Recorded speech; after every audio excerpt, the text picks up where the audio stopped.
Kulikoni kwenye vitasa mambo ya dishua kuna kitu gani? Of course kwenye ugomvi leo hii viko vitu vingi sana, lakini unajua mara zote ninapoingia hapa kwenye hili jukwaa la viwanjani kuna kitu nilikuwa nikitaja sana mara nyingi sana na of course ni moja kati ya kitu ambacho kwenye boxing ama masumu huwa kinatajwa kama kuzungumzwa mara nyingi sana. Jab, sio jab, sio alikuwa anapiga jab, sio kafanya nini, hana jab na vitu kama hivyo. Asa hana jab hapo unarudi kwenye hana jab kwa maana ya kwamba upiganaji wake hauambatani na matumizi ya hiyo jab. Sasa jab ujue hivi karibuni unaweza ukashangaa jab ile ya bodi ya ithibati ya wanahabari, alafu kuna jab ya kwenye ngumi. Sasa leo tunazungumzia wale ithibati wametohoa kwetu sisi. Wametoa kwetu sisi. Yaani ukiangalia ile jabu ya ithibati inavyoandikwa na jabu hii ya kwetu sisi ni vile vile. Kwa wametoa huko Sasa leo tunazungumzia jabu ya ithibati au tunazungumzia jabu ya leo sio ithibati. Jabu ya leo ni ya ugomvi kwenye ugomvi. Yaani kwenye ugomvi. Basi jabu ya leo inazungumzwa ni jabu ya masumbwi ama boxing au vitasa. Na kimsingi kabla sijaanza kuizungumzia hiyo jab kwenye boxing huwa nishagusia hapa mara ya mwisho, tuna zile basic punches ama ngumi za msingi ziko 4. Basic punches ziko 4. Of course kadiri ambavyo unazidi kujifunza mchezo wa boxing kuna ngumi nyingi sana, yani kuna ngumi zaidi ya 4, lakini kwa mtu ambaye ndio anaanza ipo kwenye hatua za awali za kujifunza mchezo, hutaki kumchanganya. Ngumi ni 4, basic punches ziko 4, ambapo ya kwanza ni hiyo jab, kuna hiyo hook, kuna uppercut, na hiyo kuna straight ama kuna right hand ama hiyo straight punches ama close, ina majina mengi sana, sio? Kwa hiyo hizo ni ngumi 4 kwenye mchezo wa boxing, lakini kwenye hizo ngumi 4 kwenye mchezo wa boxing, ngumi ambayo tunasema ngumi ambayo ni muhimu zaidi kati ya hizi 4. Of course zote ni muhimu, lakini ngumi ambayo ni muhimu zaidi kwa maana ya kwamba ina matumizi mengi ni hiyo jab. Kwa hiyo nikasema si vibaya endapo kama jukwaa la leo nikalitumia kuzungumzia haya matumizi ya hiyo jab. Kabla sina kuzungumzia matumizi ya jab, watu pia wanatakiwa wafahamu jab, yani jab ni ngumi ya aina gani? Nimesema kwa ngumi 4, lakini jab ni ngumi ambayo kimsingi inarushwa na mkono wako wa mbele, yani kwenye stance yako. Kwa mimi ni southpaw kiasili kabisa. Kama hivi nilivyosimama, mimi ni southpaw. So jab nikisimama hivi, jab yangu mimi ni hii. Okay. Hii ni jab yangu, sawa? Kwa nikipiga chap chap chap, hii ni jab. Na sio kila ngumi ya mkono wa mbele ni jab. Kwa hiyo sio kila ngumi ya mkono mbele ni jab. Nikirusha hivi ngumi. Hii ni jab sasa. Yaani mkono unakuwa hii ni jab. Lakini kwenye mkono wa mbele kuna ngumi inapigwa hivi. Kwa mfano pop unapiga hii ni left hook. I mean right hook. Okay. Kama hook ya mkono wa mbele. Hii sio jab. Tufundishe tu alafu nikamatwa kinikuta polisi wewe ndio utaenda kueleza kwa nini unafundisha jab na hook. Sawa. Lakini pia mkono wa mbele unaweza kupiga hapa cut pia. Kwa hiyo mkono mmoja unaweza ukatoa tafsiri ya 3. Ngumi 3. Unaweza kupiga jab mkono wa mbele. Unapiga hiyo hook au uppercut. Ukipiga uppercut. Sawa. Lakini jab ni ile ambayo unapiga hivi. Inatumika kusogeza ama inatumika kumwandaa sasa ndo maana nikaandaa hichi kitu hapa. Kuja kuzungumzia matumizi ya hii jab. Sio kila ngumi ya mkono wa mbele ni jab. Lakini jab ni ile ngumi ambayo unarusha mkono wa mbele, mkono ukiwa uko umenyoka. Yaani shambada ishaelewa. Mkono ukiwa umenyoka, hii ndo jab sasa. Sasa kimsingi hii ndo ngumi muhimu zaidi kwenye mchezo wa boxing. Ndo ngumi namba 1 kwa lugha nyingine unaweza kusema hivyo. Na kwenye haya matumizi manne ambayo nimeorodhesha hapa, matumizi ya jab atatuwekea hapa mtozi. Kabla kwenda kuangalia execution yake kwenye video hapa, ni hii kutengeneza mazingira kwa ngumi nyingine kuja. Yaani kufanya setup ya ngumi nyingine kuja ni jab. Kufanya setup kivipi? Unapokuwa unapigana sio mmekaa kwenye ile stance na mpinzani wako. naitumia hii jab kumfungua. Kwa mfano mpinzani amekaa na high guard hivi. Au okay, kaka na low guard. Na mpiga jab anapandisha mikono kuja kufanya cover kwenye uso. Akifanya cover ya uso automatically anajacha huku chini.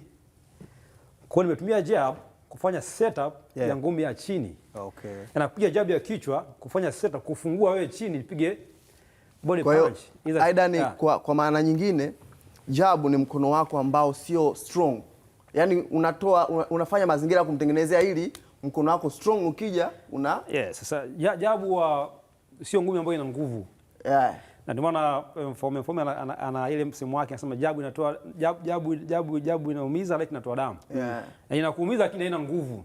Inaweza kukuumiza haina nguvu. Ila hii right sasa hiyo kwa mtu wa orthodox kama nielezea hapa pia. Sio kila jab ya mkono wa kulia. Mimi ni southpaw. Kwa mtu wa southpaw jabu yake inakuwa ni mkono wa kulia. Mtu wa orthodox jabu yake inakuwa ni mkono wa kushoto. Kwa hiyo hao akina Mfaume ambao wanasema jabu inatoa damu, jabu inaumiza, right inatoa damu. Hao ni orthodox. Kwa maana right yao ndio mkono wao wenye nguvu, mkono wa nyuma. Left ndio mkono wao wa mbele ambao ndio jabu yao. Sasa kutengeneza mazingira ngumi nyingine ni kwamba nakupiga hii jab ili kukufungua wewe. Lakini kuna wengine wanaochanganya. Anatumia southpaw na orthodox. Sasa lazima switch. Yaani kwenye moja kati ya hizo stance mbili. Hata kama unaweza kucheza miguu yote miwili lakini lazima upige ngumi, lazima yani uweze kupiga ngumi. Kwa lazima utengeneze stance kwanza na ufanye punching. Yaani uweze kupiga ngumi hivi. Hamna kitu kama hiki. Ila hapa unaweza ukapunch sasa vyema au ukakaa hivi ukapunch. Sawa. Kwa hiyo sasa nakupiga jab ili kukufungua. Kwa mfano kama umekaa hivi. Napiga jab ili ubane. Ukibana hapa umeiweka wazi huku. Kwa ni nafasi kwa mimi kupiga either right hook ama left hook. Sababu hizi hook ni ngumi ambazo zinapigwa kwenye maeneo ya pembeni ya uso wa mpinzani ama mwili wa mpinzani. Sababu zinapigwa hivi. Kwa ni kupiga jab pop, napiga jab. Wewe una cover hapo, unaziba uso. Ukiziba uso maana huko umejiacha wazi. Kwa unapiga either right hook, unapiga left hook. Hapo nimetumia jab kutengeneza mazingira, kufanya setup ya ngumi nyingine. Yaani kupiga jab ili ukibana hapa ili kukupatia nafasi ya wewe kujilinda eneo hilo ambalo jabu inakushambulia. Ukizuia jab maki huko uko wazi, napiga either right hook ama left hook. Au sometimes napiga jab ili kukufungua, kupiga uppercut. Ninakupiga jab ukipandisha miguu kukava huku, amini mikono huku chini uko wazi, unakuwa rahisi mimi kuingia na uppercut. Ngumi ya mtego. Kwa hiyo hayo ni moja kati ya matumizi. Naona kama hapo class alichofanya kapiga jabu ya kwanza, jabu ya pili. Kapiga jabu ya kwanza, double jab. Ya kwanza, ya pili kapiga na right hand yake. Yaani kapiga jab kumfungua hapa, kapiga jab ya uppercut. Kapiga uppercut. Yes, sasa hayo ni matumizi ya jab. Yaani na kutumia jab kukufungua wewe ama kutengeneza mazingira au kufanya setup ya punches nyingine, either ni uppercut ama right hook au left hook. Ama hiyo straight punch yako, either ni left straight ama right straight hand. Kwa hiyo ni matumizi ya kwanza ya jab. Yana kupiga ili kukufungua wewe kwa ngumi nyingine ambayo nimeiandaa kukamata nayo. Sawa, hiyo ni moja kati ya matumizi ya msingi kabisa ya jab. Hiyo namba moja. Namba mbili tutatokea hapa tuone. Namba mbili ni kutunza umbali, ile distance. Tunapopigana mimi na wewe kila mtu anakuwa amesimama kwenye of course kuna ile distance iko pale. Sasa unaitumia jab ili kutunza ule umbali. Yaani kwa mfano mimi ni mrefu, napigana na Adrian ni mfupi. Kwa hiyo kama ni mfupi ili Adrian apate mimi. Lazima aingie ndani na anifuate mimi aingie ndani. Sawa. So mimi sitaki mazingira yatokee. Kwa natumia jab yangu kumweka yeye mbali. Kila akiwa anakuja namstopisha. Akija namstopisha, natunza umbali kwa kutumia jab. Hii ndio ngumi ambayo ipo karibu na target. Kwa hiyo yeye yuko hapa, mfupi, mimi ni mrefu. Sitaki anisogelee. Sitaki shida. Kwa kila anataka kuingia ndani, akiwa anataka kuingia ndani mimi namstopisha. Namstopisha. Namtoa, namrudisha nyuma, akae nyuma. Kwa hapo natumia jab kutunza umbali. Yaani kufanya huyu mtu asiwe anaingia kwenye umbali ambao atanikamata. Kwa mfano class hii fight dhidi ya Chino ni fight ambayo class alikuwa na matumizi ya zaidi ya 60% ya jab. na footwork yake. Alikuwa anatumia jab, either ni double jab, triple jab ama single jab, na footwork yake anatembea. Ukiangalia hii fight muda mwingi Chino alikuwa analazimishwa kukaa kwenye umbali, kuto kuingia ndani. Chino ni bondia anapenda kupigana. Class yeye huwa hapendi vurugu vurugu. Yaani mtu wa hivi. Yaani mtu wa kutembea tu kama hivyo. Ana move lakini muda wote anatumia jab. Ana move. Hichi unachoona hapa ndio tunachozungumza hapa kwamba anatunza umbali, ana control umbali wake na mpinzani wake. Ana control distance yeye na mpinzani kwa kutumia jab na footwork yake. Yaani footwork yake ina support hiyo jab. Hiyo jab anapiga hapa. Na ukiangalia hapo Chino anamfuata Class anarudi nyuma. Akirudi nyuma arudi mikono mitupu. Anatoa. Anapiga jab anapiga hiyo step kurudi nyuma ili kutunza ile distance kati yake na Chino. Hayo ni moja kati ya matumizi ya hiyo jab. Lakini pia kwenye kutunza huo umbali kwenye boxing kuna kitu kinaitwa range. Range of course hapa nimezungumzia distance kati ya mtu na mtu. Alafu range ni ile tunasema ni kama ni ile distance ya punch, yani distance ya mikono yako ama punches, urefu wa ngumi. Urefu wa ngumi.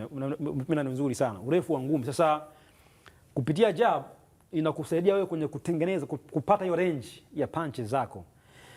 Nikikupiga jab ikafika, tafsiri yake ni kwamba naweza kupiga straight left hand yangu, nikapiga right hook ama left hook au uppercut. Yaani kama jab inafika, tafsiri yake hata ngumi nyingine zote zinafika. Okay. Aidha kwa kupiga step moja kukufuata au kukupigia hapa nilikuwa nimesimama kwenye distance hii. Kwa uelewa mfupi, jab ni kipimo sahihi kwamba mkono wako unaweza kufika kwa mpinzani kwa kipimo.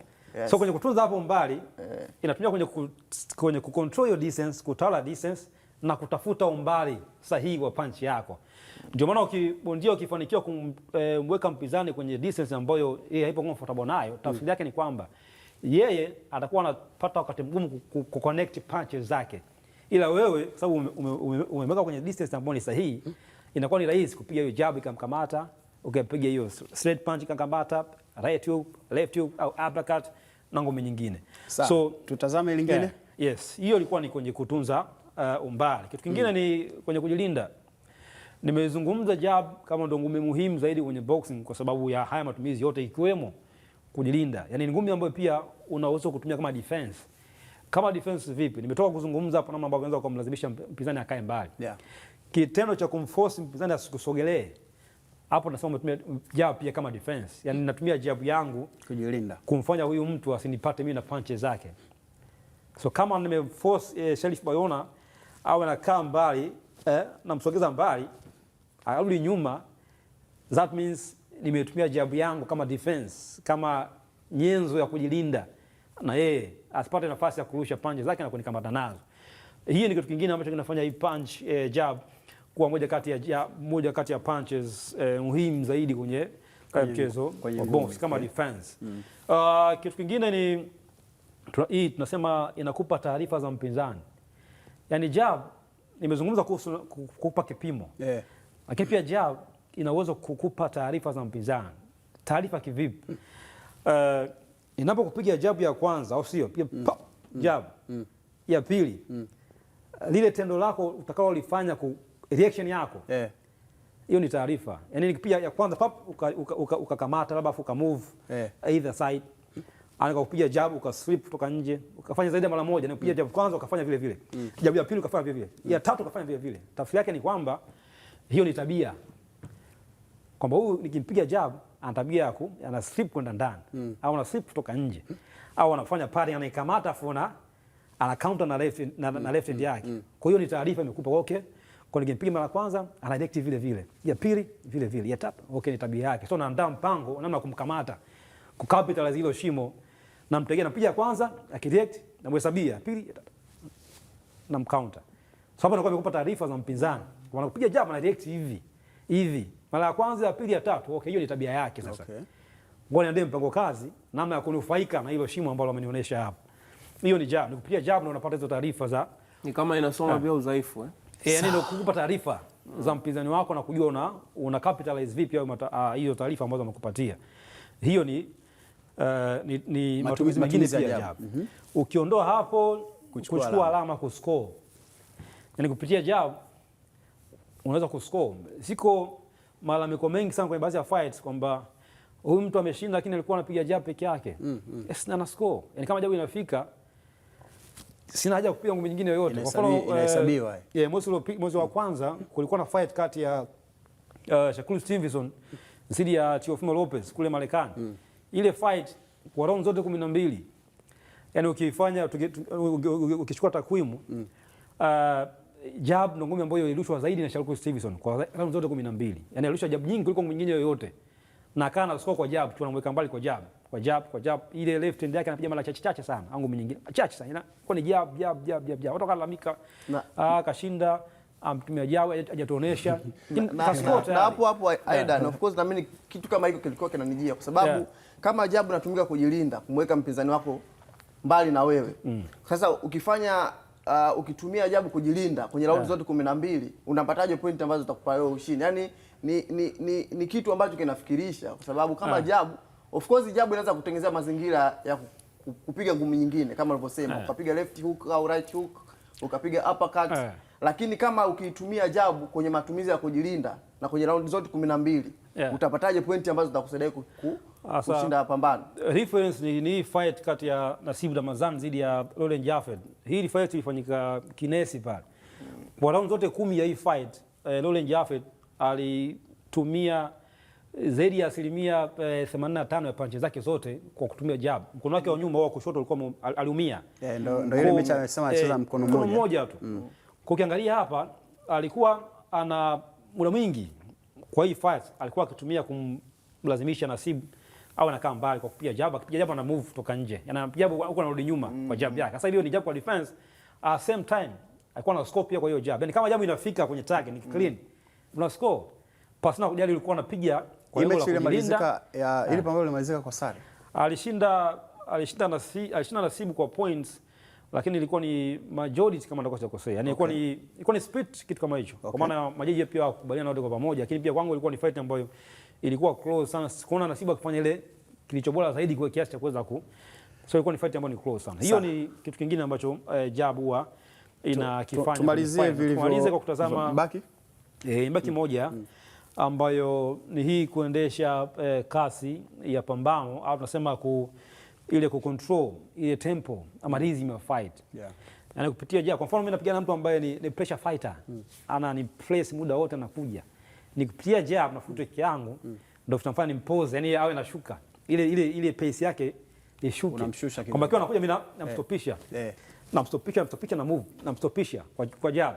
Kwa natumia jab yangu kucontrol hiyo tempo na pace ama ile pace ile rhythm ile kasi ya fight ni kupitia jab pia na kuwezesha kufanya kitu kama hicho. So haya ni baadhi ya matumizi ya jab ambayo yanafanya hii jab kuwa ngome muhimu zaidi kwenye mchezo wa boxing ama vitasa au masumbwi. So leo nilikuwa nimepanga kuja kushare hiki kitu ama maarifa haya kuhusu jab, lakini pia niko kwenye research ya kuandaa orodha ya mabondia wenye jab nzuri zaidi nchini Tanzania. Nitakuja naye. Yes. Nitashukuru sana. Mimi umenifundisha vitu vingi sana. Usione nilivyokaa kimya hapa. Yaani mimi kwa haraka nilichoelewa ili uje kuwa bondia lazima kwanza uijue jab. Yaani msingi wa boxing ni jab. Yes. Yaani kama huna jab huwezi. Yaani jambo la kwanza kumaster stance yako. Yaani wewe ukicheza boxing kama uje master stance yako, either ni southpaw au ortho. Ukisha stance kinachofuata sasa ndo mikononi sasa hizo punches. Then miguu footwork. Sababu footwork pia na support punches. Yaani utupaji wa ngumi kwenye boxing kwa 100% pia unasupportiwa na hata jabu unaporusha. Wewe usipige jabu umesimama hivi. Yaani mguu lazima uweke nguvu. Lazima. Zile ngumi za hivi kipengele tunapigana za hivi kwenye boxing zinaitwa. Huo ni ugomvi huo. Huo ni ugomvi. Hizo azipo kwa maana nimeona umeelezea uppercut, umeelezea lakini hizo sio ngumu. Ndio maana kuna kitu kinaitwa kwenye vile vigezo ambavyo majaji wanavitumia kwenye kuscore fight. Huwa kuna kigezo namba 1 kinaitwa clean punches ama legal punches ama ngumi halali. Hizi sio ngumi. Sio ngumi. Yaani ngumi ni zile ambazo unapiga mikono ukiwa kwa usawa huo nako. Sio zile za hizi sio ngumi. Hizi hayo yanaitwa makota. Unaweza pia tangu 200, mimi ngopiga ngumi 5 mimi nikashinda fight. Basi Aidan, shukrani sana kwa kwa darasa kubwa ambalo umetoa kwa wapenzi wa viwanjani, lakini pia wapenzi wa mchezo wa ngumi. Ni miongoni mwa mchezo ambayo wengi sana huwa wanaishuhudia hapa Azam TV. Sasa mtu haelewi jab ni nini, ama haelewi mtu akisema kwamba uppercut ni nini, lakini southpaw ni nini, orthodox ni nini. Lakini naamini kila siku utakuwa unakuja kutoa darasa la kimoja baada ya kingine. Sasa utakuja kwenye southpaw, utakuja kwenye orthodox, utakuja kwenye hook, utakuja kwenye uppercut, alafu mtu atasikia. Alafu Aidan, uweze kutogea exhibition match na nani? Yani ya kwako wewe. Na nani? Hata mimi mimi niko tayari. Kimsingi ule vizuri yani hiyo inakuwa kabisa, kwa mfano kwenye siku ya ile labda pambano kuna inakuwepo. Wewe unakuwepo na exhibition match. Hamwezi kupambana wewe na Elias Kambili. Nitafanya vibaya sana. Mimi nitafuta hiyo. Unatafuta. Sasa si uzito, lazima angalie uzito. Exhibition haina uzito, haina limit ya uzito. Exhibition. Basi kama haina uzito, mimi naomba fight na wewe. Sawa, wewe tu. Mambo ya nifanye liyo kweli kwenye siku ya boxing pale tunaingia mambo ya kumpeleka mtu Kimara sina usiku mimi siwezi. Hamna, mimi naweza. Kama utakuja kulala hapo ofisini na mambo yako sawa, mimi siwezi kuja Kimara. Asante sana Aidan Mlinga. Shukrani sana. Shukrani sana.